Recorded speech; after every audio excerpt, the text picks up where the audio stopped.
Di tengah-tengah pasar yang semakin ruwet ini kita bahas dulu Pak Sakti mengenai pangsa pasar atau market share ya. Ya. Dan apa bedanya dengan main share itu Pak? Oke, ini ada dua hal yang sebetulnya berbeda, tapi erat sekali kaitannya. Ya. Jadi kalau dalam istilah yang sederhana market share, ada istilah yang sederhana di dalamnya adalah pemikiran berapa besar dia menguasai pasar di kategori bisnis yang dia geluti. Ya. Jadi kalau saya bilang misalnya perusahaan X atau brand X Ya. memiliki pangsa pasar 27,5% misalnya. Oke. Itu artinya dari total market yang 100% itu entah berapa nilainya atau berapa jumlah yang ada di dalamnya, dia memiliki 27,5%-nya. Ya. Nah, sama juga nih istilah share ya. Jadi suatu pasar dibagi. Jadi dibilangnya adalah satu bagian ya. Tapi sama juga dengan mind share. Mind share pun juga merupakan satu pilahan dalam benak manusia tentang brand yang dimaksud. Jadi dalam hal ini misalnya sama tadi ya, ada brand X atau kalau kita ambil sebuah brand yang yang ada di pasar, katakanlah misalnya brand-brand Unilever atau brand-brandnya P&G atau brandnya Coca-Cola misalnya. Itu masing-masing brand ini punya mind share. Jadi berapa besar lebar dari share tersebut di dalam benak seorang manusia tentang brand tersebut atau kategori tersebut. Yang menarik adalah untuk melihat walaupun dua ini adalah dua yang berbeda, tapi erat kaitannya karena begini. Pada waktu mind share kita itu menjadi besar di benak seseorang, jadi misalnya saya tanya, Mas Anto, tolong sebutkan misalnya 5 brand, katakanlah minuman dalam botol atau air dalam kemasan misalnya. Mungkin Mas bisa menyebutkan 1, 2, 3, 4, 5. Tapi kalau Mas bilang misalnya nomor 1 adalah X, nomor 2 adalah Y, 3 Z dan sebagainya. Tapi bukan berarti kalau Mas sebutkan dalam urutan seperti ini, bukan udah pasti juga bahwa jumlah market share-nya sesuai dengan urutan yang saya sebutkan tadi. Misalnya A, B, C, D, E. Bukan berarti market share-nya juga sama. Bahwa kalau ini 1, ya udah pasti dia katakanlah 1/5 atau 2/5 dan sebagainya. Tapi yang pasti semakin tinggi potensi market share-nya, mind share-nya, semakin tinggi potensinya untuk mendapatkan market share yang lebih besar.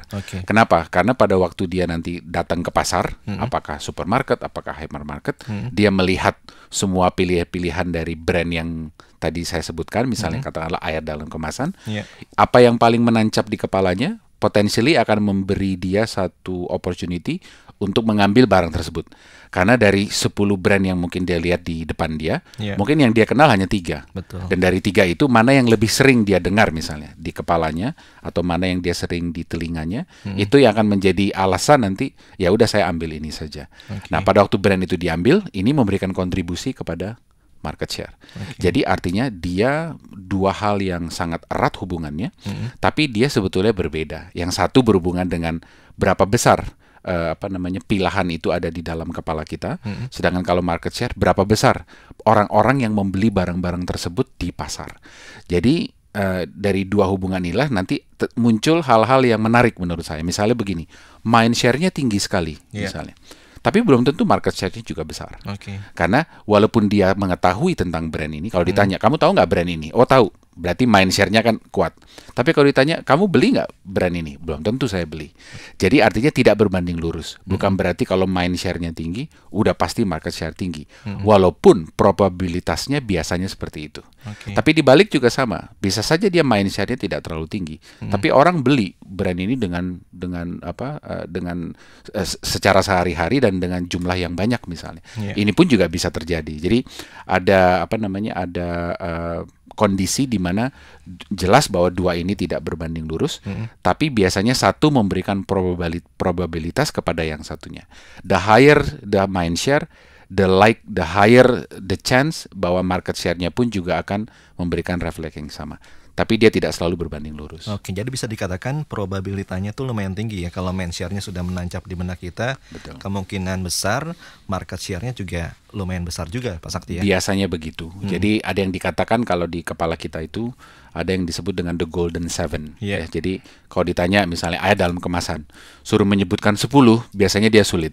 Tapi kalau dia suruh menyebutkan mungkin sampai 3 sampai 5, mungkin dia tahu. Yeah. Dan ada juga kategori lain yang malah sampai 7 pun juga belum tentu dia mampu. Betul. Karena memang dia sama sekali tidak mengetahui. Jadi ini yang menarik gitu ya. Jadi kalau kita lihat dalam kondisi yang lebih sederhana, hal-hal seperti inilah yang selalu menjadi perhatian para brand managers atau marketing managers untuk melihat bahwa dia tahu bahwa untuk menaikkan market share dia, salah satu caranya atau salah satu tool yang dipakai adalah meninggikan mind share. Misalnya tadi melalui promosi, melalui pricing yang baik dan lain sebagainya, sehingga terjadi yang namanya sales, terjadi yang namanya penjualan yang akan memberikan kontribusi positif kepada berapa market share. Dan kita tahu Mas, market share itu bergerak terus. Betul. Hari ini saya 27%, besok mungkin kurang jadi 26%, besok-besok naik lagi dan sebagainya, tergantung berapa besar pemainnya. Tadinya hari ini 26%, begitu besok ada 10 lagi pemain masuk, 26 itu mungkin sudah akan otomatis turun menjadi katakanlah 18% atau 16%. Bukan berarti terus dengan 16% necessarily dia adalah menjadi pemain yang ketinggalan. Bisa saja 16 ini malah adalah the dominant one. Karena dari 16 sisanya 84. 84 ini dibagi 80 pemain misalnya. Berarti masing-masing mungkin hanya punya 1%. Jadi bukan berarti angka 16% itu otomatis bahwa dia jumlahnya kecil. Seakan-akan kalau market share hebat tuh harus 51 ke atas, belum tentu. Tergantung banyaknya pemain. Sama juga dengan mind share. Ini dalam hal meraih objektif bisnis yang harus didahulukan yang mana Pak? Mind share atau market share? Saya kira tergantung Mas ngobrol sama siapa. Kalau kita bicara betul, kalau kita bicara dengan marketer, dia merasa ya market share itu adalah satu hal yang utama, harus dia capai ya.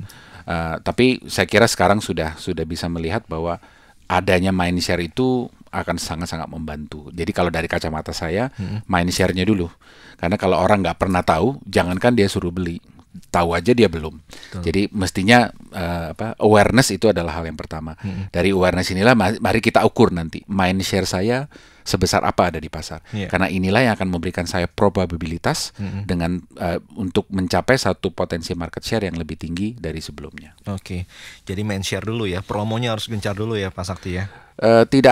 Saya nggak mau menggunakan kata promo, karena kalau promo seakan-akan kegiatan promosi saja. Saya lebih senang menggunakan kata activation. Jadi suatu proses aktivasi yang sifatnya menyeluruh. Jadi baik melalui promosi, melalui event, melalui kegiatan misalnya one on one, user experience dan lain sebagainya, sehingga kalau kita lihat secara total usaha yang dilakukan untuk menciptakan mind share dilakukan secara komprehensif, nggak lewat satu pintu saja.